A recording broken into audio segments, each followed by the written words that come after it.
coming back to oneness through the science and the numbers and the what have you of what the crop circles, of the whole kind of history of our separation from oneness and our path now back to it. And that was a fabulous, fabulous little, what would we call it? We sat him down and we said, look, give us your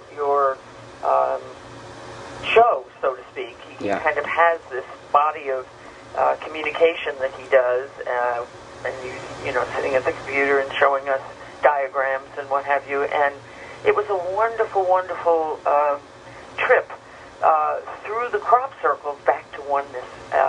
Really quite lovely. Yes. We do get, we do give the elements of it in the movie. Exactly.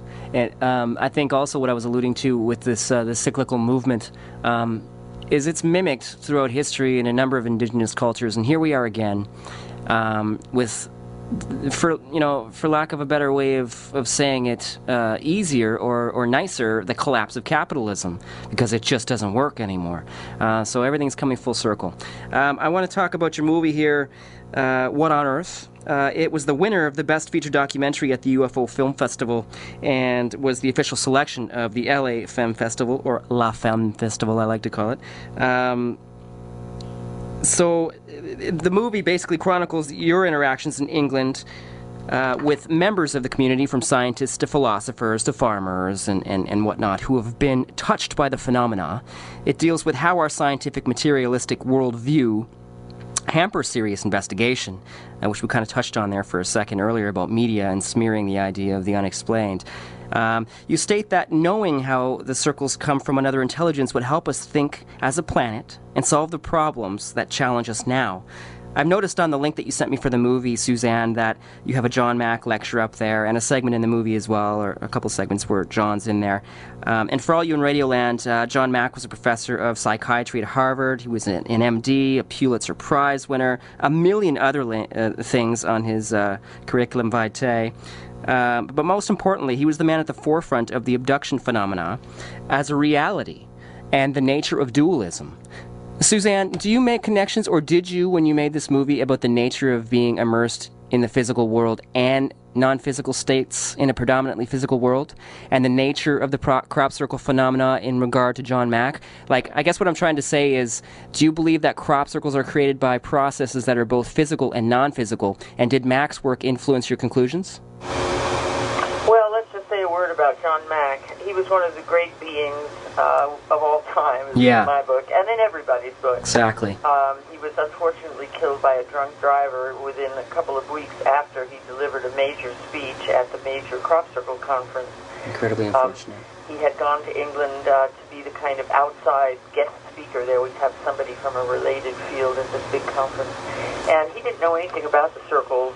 He knew about abductions, and he'd gotten involved in that because he was doing a study at Harvard on what was wrong with these people, what was a psychiatric aberration, and it turned out there was none. He was shocked to discover they were normal people, and that got him very plugged into this whole phenomenon and got him in a lot of trouble at Harvard. That's right. Tried to kick him out, which they were unsuccessful in doing. Mm-hmm. But he was a major being. I mean, just as a human being, he was wonderful.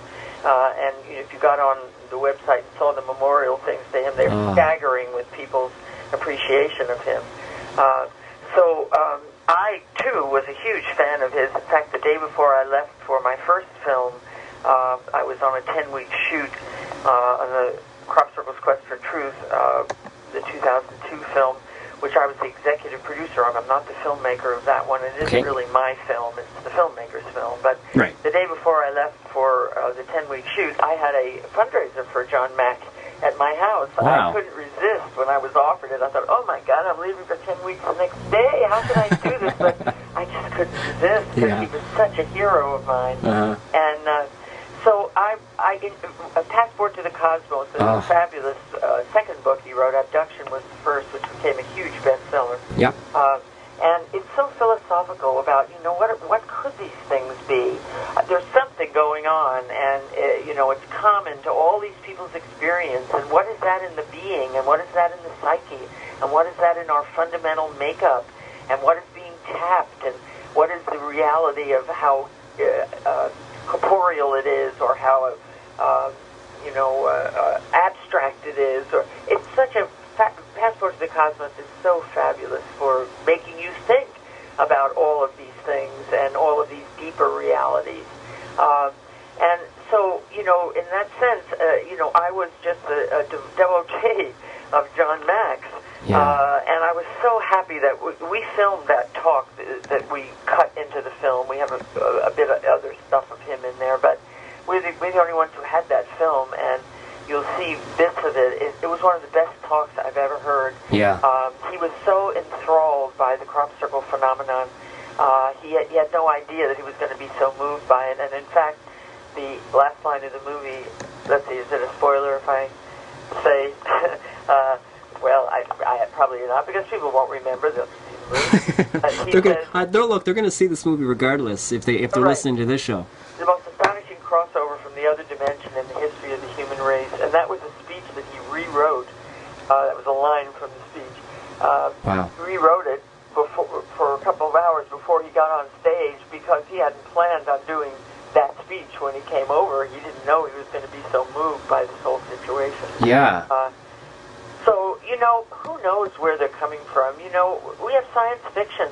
We've never identified anything besides ourselves that can do what can enter our reality and move things around, and that has such evidence of incredible intelligence. I mean, what people see with the unsophisticated eyes is very pretty patterns.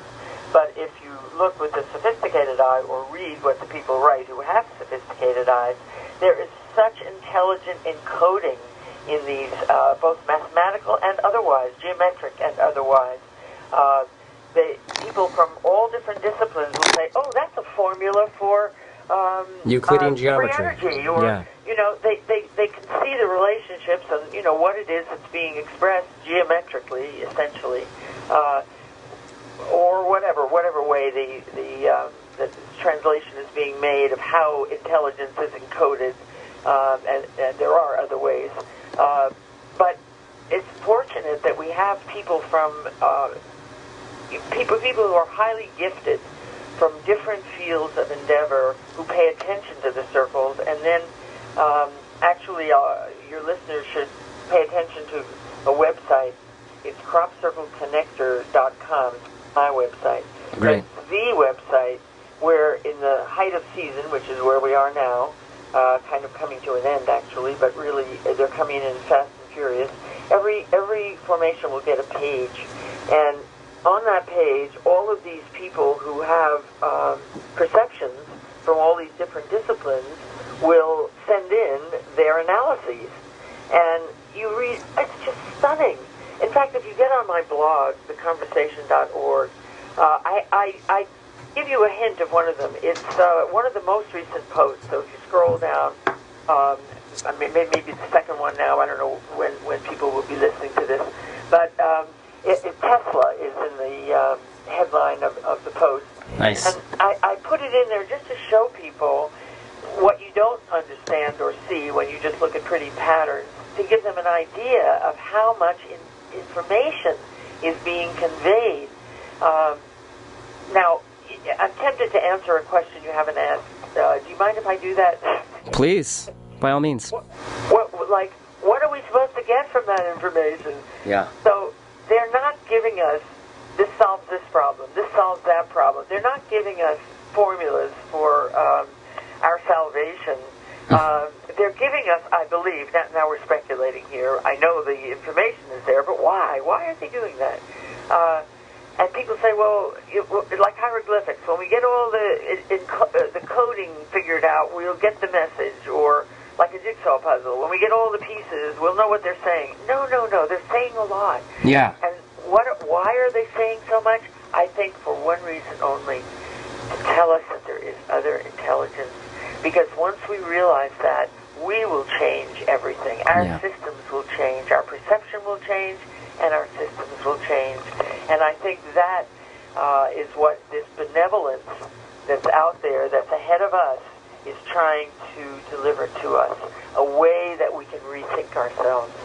Now, that's my speculation, Lots of speculation. What are they doing? You should see some of the wacky speculations I get. Oh, I shouldn't say that. Anybody by name, but do I get strange speculations? Whoa. I started sort of keeping people a file on them, like, oh my God, look what this person thinks is going on. Yeah. Anyway, they may say that about what I think, but that is what I think. I do think that's what the whole phenomenon kind of adds up to. Exactly, and that, in essence, is basically what you're saying is the key to these circles, not who made them or where they came from, but the fact that they're there is making people ask questions again, questions they may have not even have thought of before, and it's really turning the wheels in a forward, progressive thinking fashion.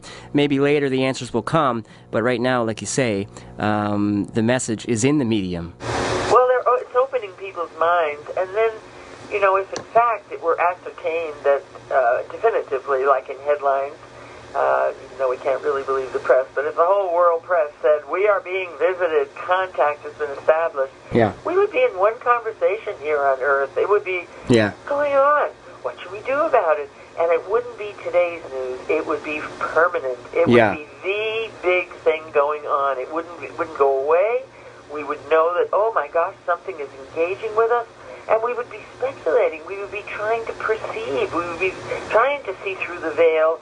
And then, you know, another speculation of mine, if we were turned in that direction and if we really were receptive, what would they do? They're obviously powerful, and they obviously have science beyond ours. They're visiting us. We're not visiting them.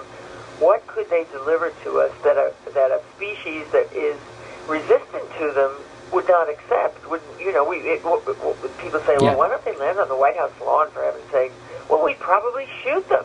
Right. No? Yeah. So I think they're sensitizing us to, the light dawning in us. Something's going on. And then we've got it in our being without being forced to, get hit over the head with it, which would not be the way an enlightened species would try to engage us. It's very clever, it seems to me, of bringing us slowly to this realization that would change the world so radically. Yeah, I think we would question everything about everything at that point. Who we are, what the heck we're doing here, why we're doing all this pointless busy work, and so on and so forth.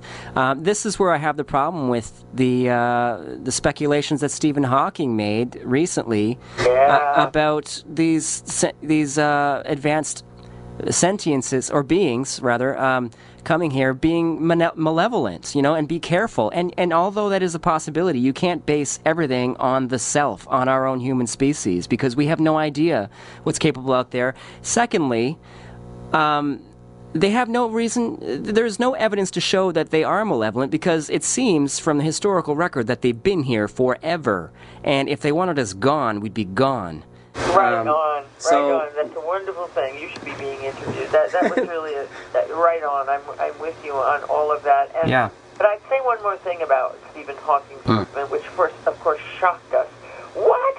When is he coming up with that? We don't know what's going on. Why plant fear in the minds of people? I mean, there's no evidence whatsoever for that. This crop circle phenomenon is so sweet and so benevolent.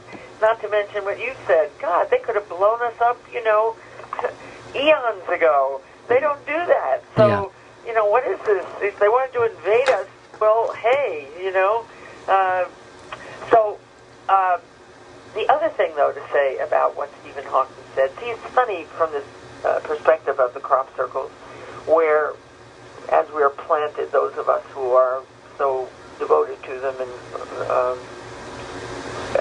pleased by them, and happy that we are privileged to have this sense of recognition of what's going on, then things happen in the world. You go, oh, that's terrible. Like, for instance, another milestone was the movie Signs. Yeah. So it was like, oh, how could they use the crop circle so manipulatively, and they didn't get any accurate information, and it became a horror film with horrible creatures. Well, wait a minute. There's another thing to say. The public has really not had much exposure to crop circles. There are programs, the cable stations every few years go out and make one, and then they run it for a few years. They're all bad. They're all they don't know what they're talking about. But nonetheless, there is some awareness that there is a phenomenon, but it's not on everybody's list, and many people don't even know they exist.